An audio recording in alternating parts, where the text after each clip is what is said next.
鱼和羊加在一起就是鲜，但是鱼有鱼腥味，羊有腥膻味，怎么去除不好的味道，让它们的优点综合在一起，鲜上加鲜？大家好，我是大叔阿斗，今天给大家分享一款特别适合进补的鱼羊一锅鲜的做法，调味只加盐，原汁原味，鲜美无比。首先我们准备一份新鲜的绵羊的羔羊肉，先把它们放入个大盘里面，加入多点清水，我们把羊肉浸泡一下，加了水要完全没过羊肉，就这样浸泡至少半个小时，主要是为了减少血水和腥膻味。那么我们挑选羊肉怎么选才腥膻味比较淡呢？请您记住这4句口诀。第一句，绵羊肉腥膻味小于山羊肉。可能很多人都不知道，绵羊和山羊是有生殖隔离的，也就是它们之间不能杂交。绵羊有27对染色体，山羊有30对染色体，山羊肉要更膻一点。第二句，母羊肉腥膻味小于公羊肉，这个很好理解，雄性激素会让羊肉更膻，所以不少地方会对公羊进行阉割，从而减少它的腥膻味。第三句，羔羊肉的腥膻味小于老羊肉，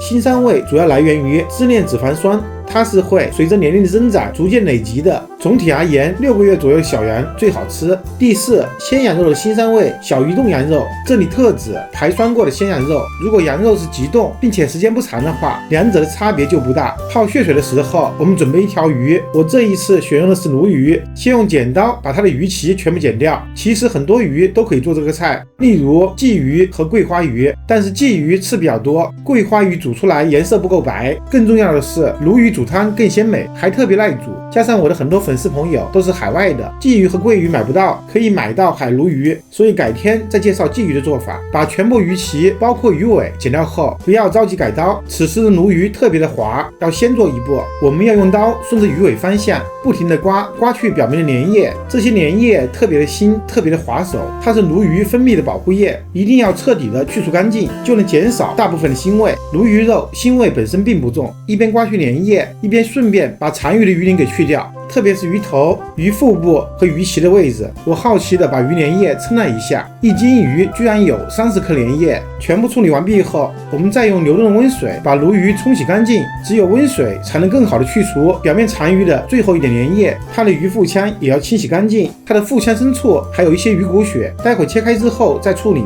把清洗干净的鱼放在案板上，摸起来一点滑腻感都没有了，就说明清洗的特别干净。一只手抓住鱼的身体，另外一只手把鱼头切下来，再从鱼尾进刀，贴着鱼脊骨朝鱼头方向不断的切，能够感觉到鱼大刺不断的切断，就这样很轻松的把鱼肉给片了下来。把剩余的鱼骨血清洗干净后，反过来从鱼尾进刀，用同样的方法把另外的鱼瓣片也分离下来，这样我们就得到了2个鱼瓣片和1个鱼脊骨。鱼脊骨我们直刀剁成小块，待会和鱼头一起用来煲汤。2个鱼瓣片我们改刀切成小段，宽度3厘米左右。全部切完后，再把长的鱼块从中间对半切开，这样整体看上去大小和羊肉差不多，炖出来就会更美观。鱼头我们用刀对半切开，和鱼骨放在一起，鱼肉我们单独放一边，它们需要分开腌制。准备一点小葱，把根部切掉后改刀切成小段，全部切好后把葱绿和葱白分开，把葱绿的部分放入碗中备用。准备一些生姜，一只手按住它，另外一只手用刀头的部分沿着边缘慢慢的拍，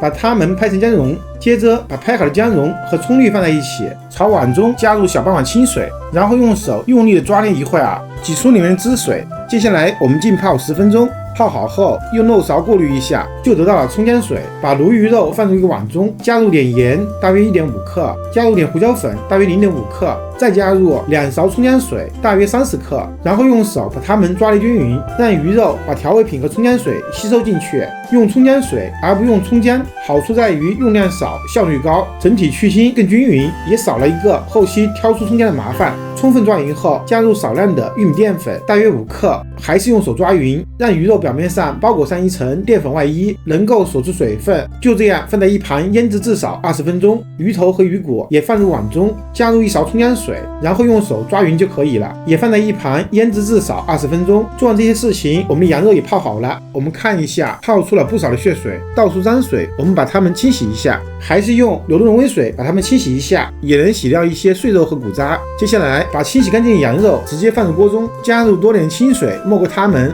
朝锅中加入一点去皮的姜片，再加入一点大葱段，再加入1勺黄酒或者料酒，我们开中小火慢慢的煮沸，虽然更费时一点，但也更方便血水的渗出。当水快沸腾的时候，我们调成大火，让血沫更好的聚集在一起。水开后，我们用漏勺撇去浮沫，尽量把它们撇出干净一点。在这个过程中，血沫会不断的渗出，我们要不断的撇，一直撇到不再有新的血沫渗出来。最后这些白色的物质不是血沫，是油脂。撇除干净后，再煮5分钟的时间，把羊肉煮断生。5分钟后，用漏勺把羊肉都捞出来，放入温水中浸泡，把它们清洗干净，一定要仔细的搓洗掉表面的血沫，这些血沫会让汤色发黑。清洗干净后，放入肉盘中沥去多余的水分，方便我们待会把它煎一下。再准备一点姜片和一点大葱段，去腥增鲜的香料准备3样就可以了。一片白芷大约1克，白豆蔻1克，白胡椒粒3克。准备一口干净的锅，加入2勺猪油，用猪油不仅更香，也能更容易把汤色煮白。等猪油融化后，我们加入一些去皮的生姜片，把它们煎一下，能够更好的释放出生姜的风味。姜片的2个面我们都煎一下，煎到它明显脱水后，我们再把沥干水分的羊肉放进来，把它们都煎一下。煎的过程中会产生美拉的反应，不仅能够煎出多余的油脂，还能给汤增加更多的色香味。多放几个面煎一下，煎到肉的表面微微焦黄，再加入全部的香料和大葱段，用小火煸炒几下，炒出香味即可，我们就可以加开水了。这里一定要加开水，千万不能加冷水，只有开水才能把汤煮得浓白。加冷水，肉会收缩，表面发紧，反而鲜味出不来。开水我们要一次性加够，因为接下来我们要不加盖，保持大火煮8到10分钟。猪油要比植物油更容易乳化，大约3到4分钟汤就白了。多煮的时间只是让汤更白，也方便最后一丝腥味的挥发。我们换一个砂锅，先炖40分钟。炖汤的时间，准备1根打酸过了的白萝卜，先用刮刀刮去外皮，去皮后再把头部和尾部切掉一点，这2个地方辛辣味也很重。然后把它们改刀切成滚刀块，全部切好后先放入盘中备用。打酸过的白萝卜不需要焯水。炖汤20分钟后，我们再准备一些姜片和葱白，开始制作鱼汤。准备一口干净的锅，加入1勺猪油，等猪油融化后，我们加入姜片和小葱白，把它们煎一下，然后倒入鱼骨和鱼头，把它们煎香煎变色，趁热淋入1勺葱姜水，激发出香味并挥发带走腥味，再加入开水，大火煮8到10分钟。时间到，把小葱白夹掉不要，然后盖上盖子，调成小火煮10分钟。10分钟后，羊肉已经煮了40分钟了，把它全部倒进来和羊肉一起煮，让羊肉和鱼肉再煮20分钟，让它们的鲜味融合在一起。20分钟后，夹走香料，倒入全部的白萝卜，根据个人口味加入适量的盐，再盖上盖子煮20分钟。煮到10分钟的时候，我们另起一锅，加入最后一点葱白，开大火煮沸。水开后，加入2勺葱姜水，调成小火，我们下入鱼肉烫一下，等鱼肉全部变成白色了，就捞出来。捞出的鱼肉，我们倒入羊汤中，一边开大火煮沸，一边夹掉生姜，煮1分钟，我们就可以起锅装盘，撒上香菜点缀一下，一道鲜美无比的鱼羊鲜就完成了。羊肉软烂，鱼肉鲜嫩，萝卜清甜，汤浓味美。我是大厨阿斗，感谢您的观看，我们下一个视频见。